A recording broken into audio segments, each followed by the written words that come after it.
Bonjour, dans l'épisode précédent, je te racontais la rencontre d'Ulysse avec Éole, le maître des vents. Je m'étais arrêté alors qu'Ulysse et ses compagnons quittent l'île d'Éole, le cœur gonflé d'espoir. Épisode 12, la catastrophe. L'outre magique, dans laquelle Éole a enfermé tous les vents contraires, est attachée solidement à bord. Les jours passent, les vents favorables soufflent sans relâche, gonflant les voiles, caressant les visages. La mer est calme, le ciel est clair. Les hommes chantent, sourient, rêvent enfin d'une arrivée heureuse. Et puis, un matin, l'incroyable se produit. À l'horizon apparaissent des montagnes familières. C'est Ithaque. Après tant d'années, ils sont là, si proches de leur île. Les compagnons se précipitent au bastingage, montrant la côte du doigt. Certains pleurent, d'autres tombent à genoux, les mains jointes vers le ciel. Ulysse, épuisé par tant d'efforts, sourit, puis s'allonge un instant sur le pont, les yeux fermés, et s'endort, rassuré, persuadé que tout est enfin terminé. Mais, à l'arrière du bateau, les regards se tournent vers l'outre. Cette grande outre de cuir que personne n'a le droit de toucher, que leur chef protège jalousement depuis leur dernier départ. « Pourquoi garde-t-il ça si précieusement ?» murmure l'un des marins. « C'est forcément un trésor !» souffle un autre. « Il ne nous l'aurait jamais caché si ce n'était que du vent. » Et peu à peu, l'envie et la jalousie prennent le dessus. Un groupe d'hommes s'approche lentement, regarde Ulysse dormir, et l'un d'eux dit en hésitant « Nous avons combattu à ses côtés, souffert avec lui, nous méritons notre part. » La tension entre les hommes monte jusqu'à ce que le plus audacieux d'entre eux attrape l'outre et tire sur les cordes. Et dans un souffle glacé, tout bascule. À peine le nœud défait qu'un grondement effrayant jaillit des profondeurs de l'outre. Un vent sauvage s'échappe avec une force incroyable, comme si un monstre furieux était libéré après des années de prison.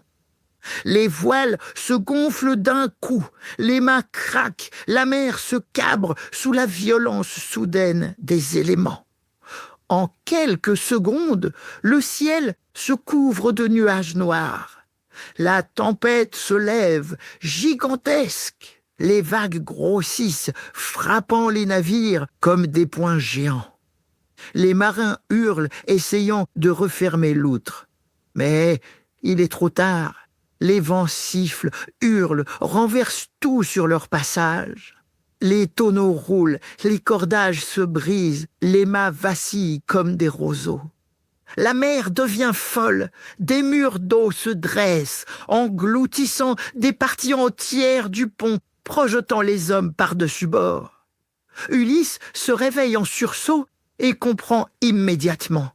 Son regard se fixe sur l'outre éventrée et il hurle « Qu'avez-vous fait ? Vous avez libéré les vents !»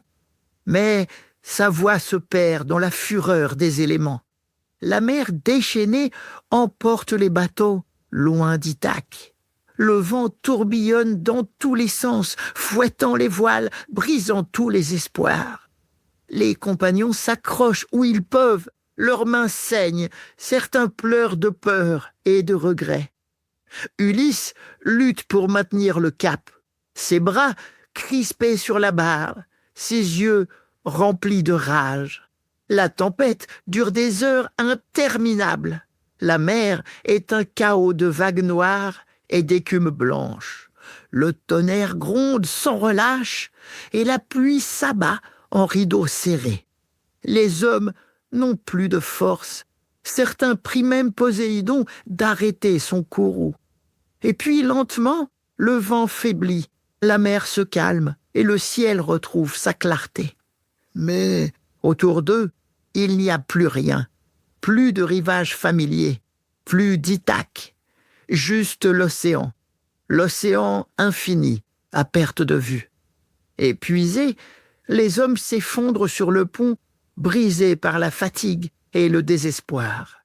Ulysse reste debout, les mâchoires serrées, le regard noir, fixant l'horizon. Ils étaient si près, et maintenant tout est perdu. Ulysse comprend alors que le voyage n'est pas terminé.